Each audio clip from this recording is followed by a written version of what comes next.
and welcome to our first ever Lakewood Healthy Lifestyles Book Club. That's kind of a strange thing to say, but okay, we're doing something new and different. Woohoo! And what we're doing this week is going through the the introduction and the fundamentals, which are chapters 1, 2, and 3.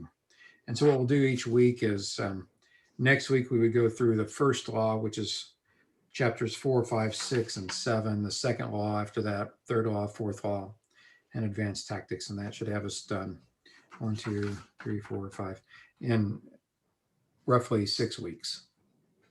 Wow.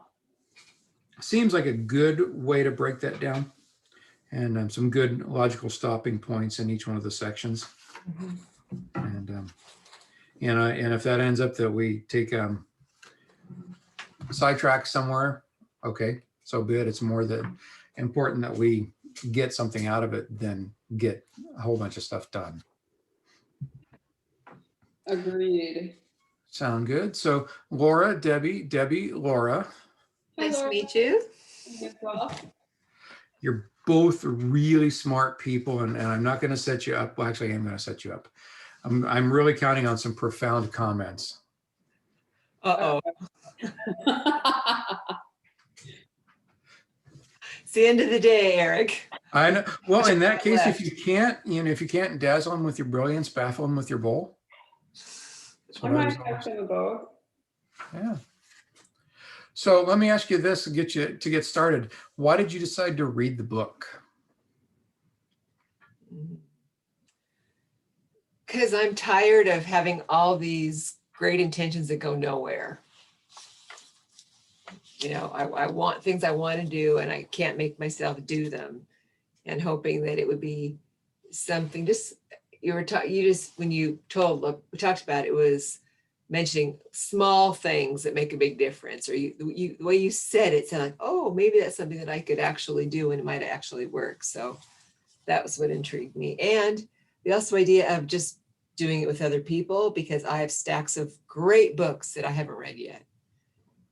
So Roger that. The doing with other people thing, like I've read the book before a couple of times, and each time through I've gotten something a little bit different than I did the time before.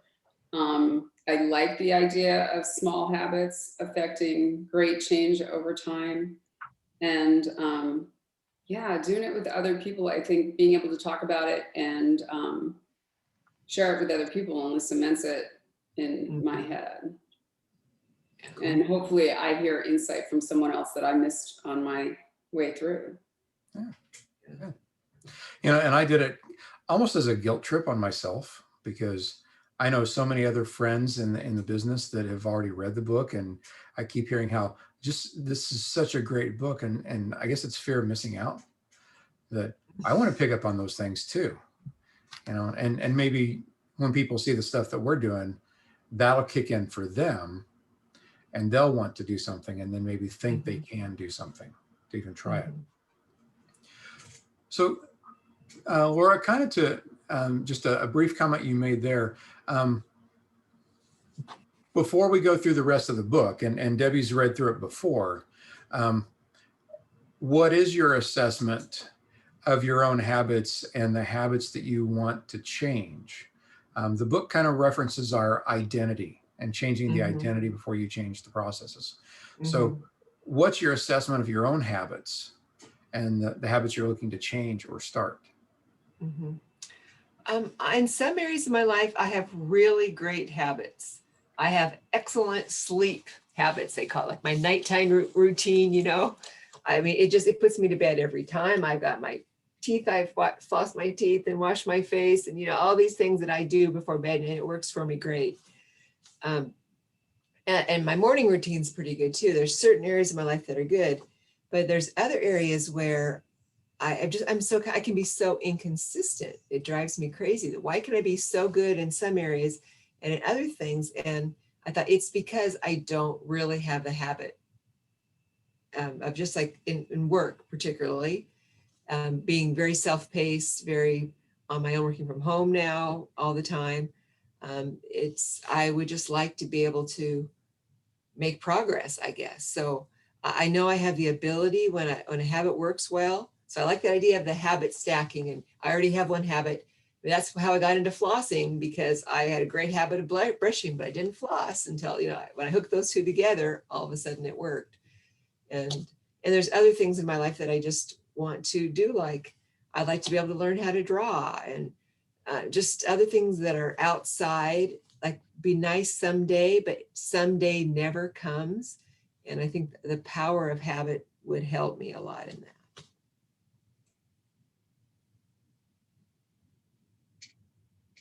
Is that kind of what you were going for? This is the strategic pause to wait to see if there was anything else to be added. Oh, okay. Yes. Yes. Yeah. What about you, Debbie? What made you read it again? Well, I've been through a lot of change in the last couple, as you know, Eric, I've done a lot of changing in my life over the last couple of years, and including things in my life that have made my life bigger and better. And I find that it's difficult for me to get a flow going and stay there, because I have not developed the habits that keep me in a place that I want to be. Both, like, mostly I think about like self-care for both the inside and the outside of me. I would like to develop some habits around that, but also as I get more involved in life coaching and I'm talking to other people about things that they should do in their lives, it strikes me that maybe I could get my poop in a group in regards to having a system of doing the things that serve me. Cool. Yeah.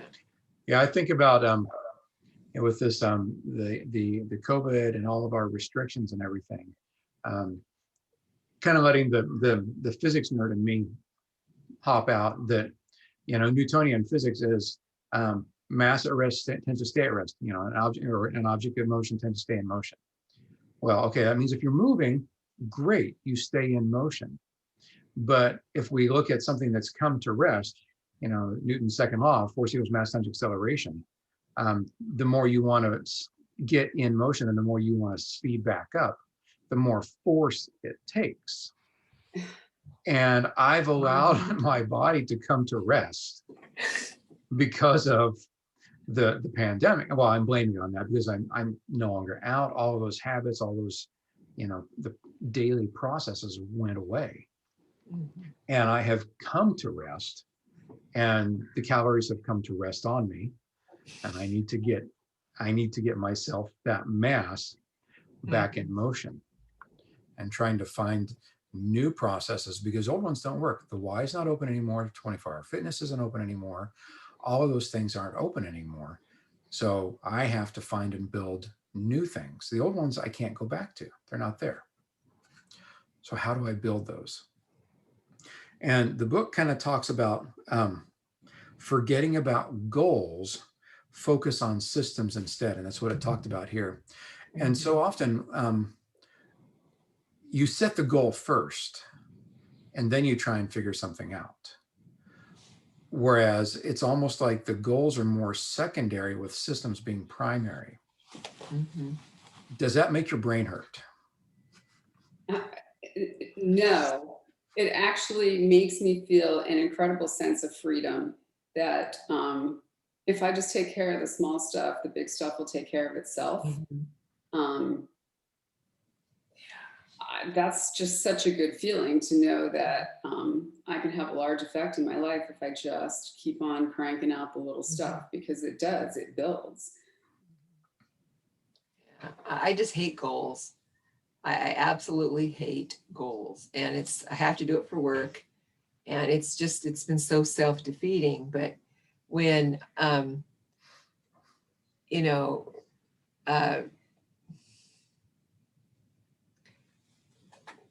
I think when you focus on who you want to be, I really like that in the book, their example of wanting to stop smoking. And someone hands you a cigarette, you say, no, I'm trying to quit. Or you say, no, I don't smoke. And that's totally different from my mindset of who I want to be. I don't do that activity. Or I do this activity because I want to be this kind of person. You know, I want to be an active person who, you know, is flexible and has strength and can keep up with my grandkids and, you know, all this kind of stuff, as opposed to, oh, I really have to exercise today. My goal is to exercise 3 times this week. And it just sucks, you know. So, Well, that sounds really exciting. Sign me up for that. yeah, that's right, you know. And by myself, do it by myself too. You know, it's like, nope. Yeah. One of the problems that the book stated was that achieving a goal is only a momentary change. Yeah. Right. And if we're setting ourselves up, okay, once you've gotten to that and everything you did was to accomplish that one thing, what's next? Mm-hmm. I find that to be really true with like weight loss. Like when you have a number in mind and you get there, then you can just stop. But thinking of myself as someone who eats with regard to my body, because that's really like changed the game up for me 100%. I'm not aiming for a number. I'm just being this person that lives with a healthy lifestyle and eats vegetables occasionally. Like that one thing of not just having like this one goal has totally changed that for me. Yeah. That's been instrumental for me too with weight loss. And you know, I'm kept off 85 pounds now for 2 years, which is just unbelievable to say that is gone. And it's been because of these little steps that I do all the time. Just that's who I am now, you know. And that's not having that number and then having to, what do you do after the number? I mean, it's just been so amazing. It's been very freeing to not have to deal with that. And that's something that Congratulations. Yeah, you've both done great. Even as a trainer and someone that's also lost a lot of weight, that much as the book talks about identity, there are a lot of times that my negative self-talk is when I see myself on screen and things like that. And I've gained, you know, a little over 20 pounds since all this happened. And that's put me right back to, you are big fatty McFatterson, and having to try and reframe that again, going back to, okay, you might be fatty McFatterson, but you're also fatty McFatterson that can lift a whole lot of weight. So then it's going to have to become less fatty McFatterson that lifts a whole lot of weight, and back to that healthy, happy person. And it's changing my identity in degrees again to get back to the more authentic person. This is just a temporary state. I'm going to be my identity. And so I have to go back with that and change, keep changing, you know, 1 degree at a time, like the book talks. Yeah. It's so funny to be able to like listen to other people and hear them, like you hear their self-talk, to hear their negative self-talk and be able to pull it out and just see it. But when it's you, I know. Isn't it really hard to find yourself like where somebody else would say to you, why do you say that about yourself? It's so hard to see that in yourself. I know. One thing that really helped me, I was very negative about myself until I was saying something negative about myself. My daughter was probably, I don't know, 10, 11, 12. And she said, don't you talk about my mama like that. I mean, and I realized, wow, I wasn't just affecting myself. I was hurting her too, because I wouldn't talk about like that to anybody else in the whole world. Why should I talk about myself like that? And you wouldn't let anyone else talk to someone you loved. Right. That way either. I wouldn't stand there and let it happen. Definitely. Yeah. So why do we allow ourselves to talk to ourselves in a manner that we wouldn't let anyone else talk about in the world? Right. You know, we would come to our own defenses. And even the habit tracker that I've been doing for a couple of days of doing that mark of all the, you know, writing all the things, putting a plus, a minus, or an equal sign. If it's a like, instead of just saying a good habit, is this a habit that is helping me be the person who I want to be? Or is this a habit that is not, you know, is taking away from that? Not just saying I'm a bad person if I do this, or I'm a good person if I do this. This is just a habit that is moving me toward where I need to go. And this is the habit that's taking me away from that.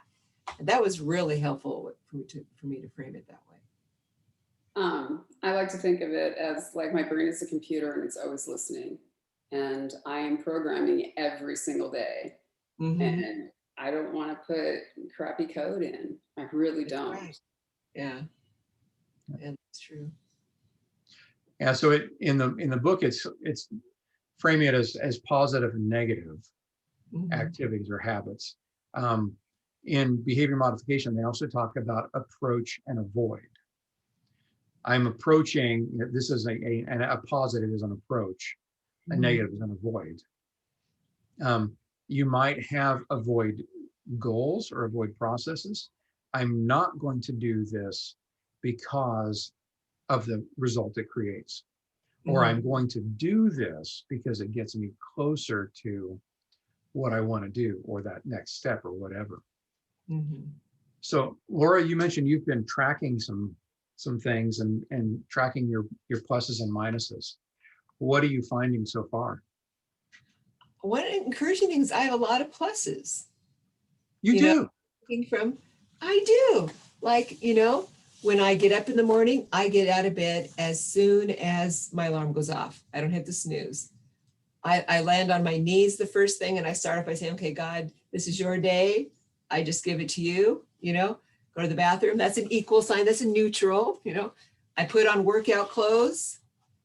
So instead of a bathrobe, because then the chance that I might do some exercise is a lot higher by having workout clothes on, and they're cozy, they're sweats, they're comfortable, it's warmer, but it's better than just putting a bathrobe on. Then I'm not going to want to do workout stuff, And so, I mean, I could see those were good things. I don't have some, I'm not going to say what I don't have, but that was positive. But then I did notice some things during the day that were like reaching for my phone to check Instagram in the middle of the day because I'm a little frustrated with some project. Well, that's not helping me toward being the effective person that I need to be, as opposed to setting a scheduled time to have a break and get up from my desk and walk around and do something, and then maybe make a call or look at something fun, but not just because I'm bored, I'm frustrated at my desk to grab my phone and start flipping through it, that kind of thing. So having to write stuff down, I think always helps too. But that was just encouraging to see the good stuff that I've got going already. Awesome.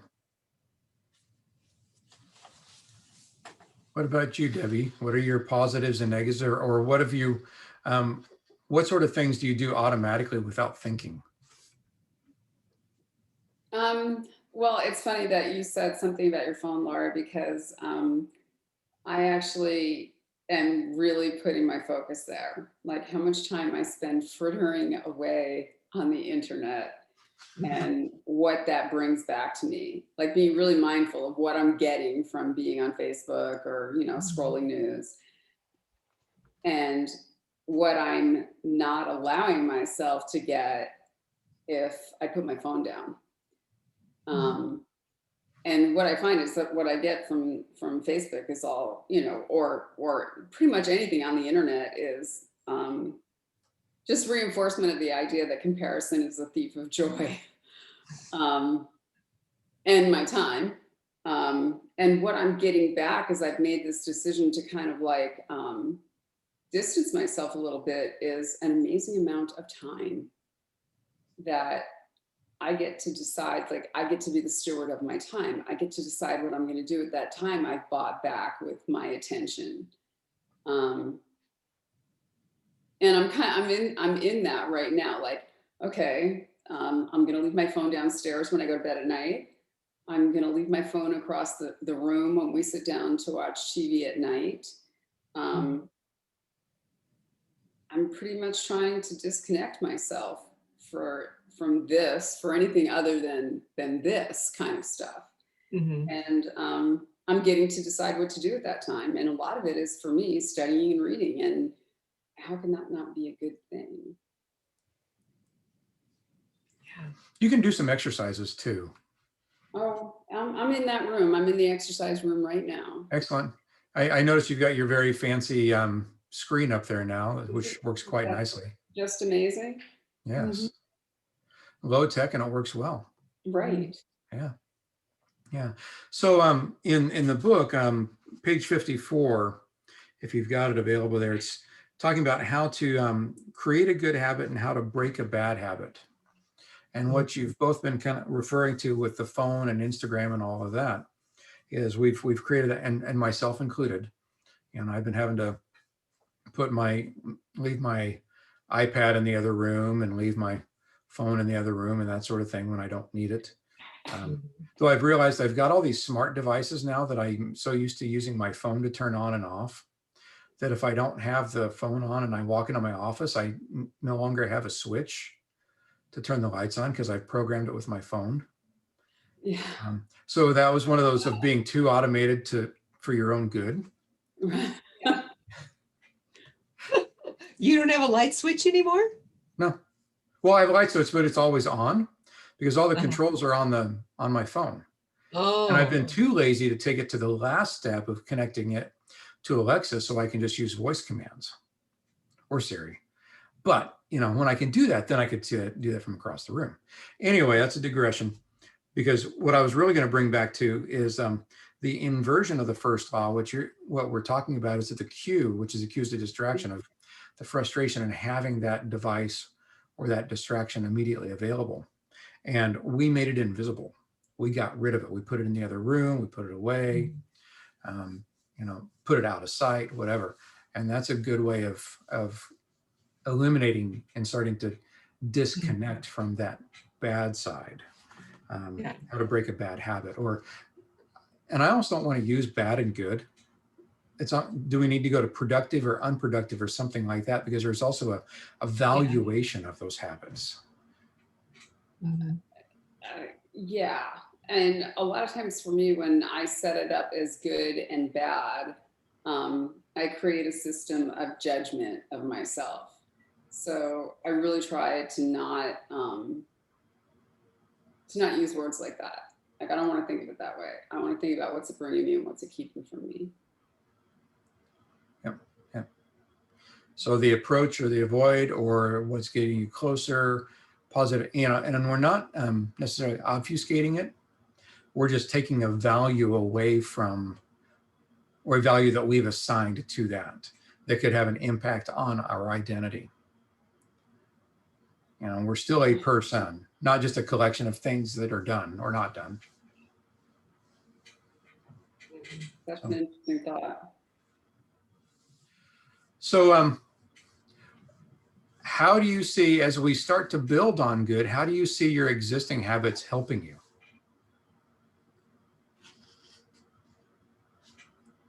They don't Well, have power. That if they're automatic enough, I don't have to think about them very hard. The good habits. So if that can help me, if I could tie it in to a good habit, as opposed to something brand new from scratch. Mhm.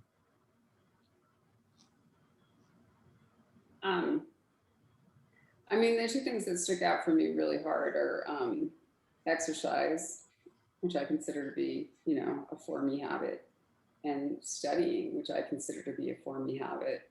Um, I put a lot of effort into developing those two things, and I would like to start tying stuff that would augment them to the habits that already exist. It's been a goal of mine for a really long time to be somebody that exercises every day. And I write that in my journaling every single day, my minimum baseline of exercise. And I've been writing that for a really long time and telling my brain that's what we're getting ready to do. And then I don't do it. But I have gotten to the point that I am exercising a good 5 days out of 7. And I believe myself a lot more. Mhm. So starting with my beginning habit of exercising, with you like twice a week, I've been able to build on that to make it something that I want to do. Like if I haven't moved that day, my body knows it. I want to do it. Yep. And I think they do create a good foundation. And I think part of the trick with it, though, is recognizing what are the good habits. and we make so many automatic decisions during the day, recognizing which ones, so that, as we go on further into the book, as we talk more about cues, which will be part of the first law, recognizing those cues, recognizing those opportunities to put a break in there or interject another thought or another emotion or whatever it takes to give you that momentary break between the cue and the craving and the response. So the more we can recognize what are those kind of like those unconscious decisions we make every day. You don't have to decide to brush your teeth anymore. But yet that is an unconscious decision. You could go against your current habits and choose not to brush your teeth, but that would take a conscious effort to not do it. Right. Yeah. That ain't happening. Since we put this room back here, this used to be a hot tub room, and we took the hot tub out because you should never have a bowl of water in your house. And there's a floor there now that I put exercise equipment in, and I can see it from the living room. So just what you're talking about, when I see it, it cues me to think, oh, I could probably go out there and at least do 5 minutes. So having that, like in the book where it says, how can I make it obvious? It's pretty obvious when I walk into the living room that there's stuff out there that I could be doing. Mm-hmm. Mm-hmm. Good stuff. So I wanted to try and keep us to about half an hour or so. I think this is a good, productive introduction. We have kind of a baseline as to what we're kind of what we expect to see out of the book, what we might get out of the book, and how we have practical implementations and practical results that we can expect by continuing to do the book and investing our time in this book. So the next section is the first law there, and we're really looking more at cues. So we've got a couple more chapters there. It's what was it, chapters 5, 6, 7? 4 to 7, yeah. 4 to 7 that we'll read for next week with the cues, and there's some questions in there, and then I will probably post a few more questions just to think about online with the next link for the next time for us to get together. Is it okay if we respond to the questions online? Is that kind of what you're looking for? I think that builds excitement, and I'd like to, hear what Debbie's thinking, what she's come across, and whatever, what you are, and you know, just rhetorical questions that no one is paying attention to. It just feels like more energy if we're playing along during the week. Yeah, absolutely. And it would be fantastic to put I'll post a link to the recording, and once we do that, if the two of you post something in there, hey, I enjoyed it, presuming you did, and what'd you get out of tonight, and what you're gonna work for, what do you kind of see down the road, might help build that excitement as well. And even though somebody might be joining us a week late, that's better than not at all. Right. And if they get the book, they can read the whole book and watch the recording, and can catch up pretty fast. I think it's an easy read. It's pleasant. It's not dry and boring. I love the little stories. I love the looking at her father-in-law and saying, I don't like the way you look. I don't like the way you look either. You're going to the hospital now. That just grabs your attention. Why? How does she know that? Yeah. I think there's also value in just the idea that we are all seeing so little of other people right now, that this is really a cool way to spend an evening, like connecting with other humans. It is nice. It's very nice. Next time you could bring your beverage of choice. I happen to have milk, but bring your beverage of choice. You live in the wildlife, Eric. Oh, I certainly am. And see, I wanted chocolate milk, but I didn't want the sugar. So this is sugar-free chocolate coffee syrup. So when I add chocolate to my coffee to make a mocha, it's sugar-free. Therefore, it must be just as good to make chocolate milk from. There we go. All right. It's okay. Chocolatey. Yes. It's like dessert, but not really. Okay, I'm gonna hit stop recording here. And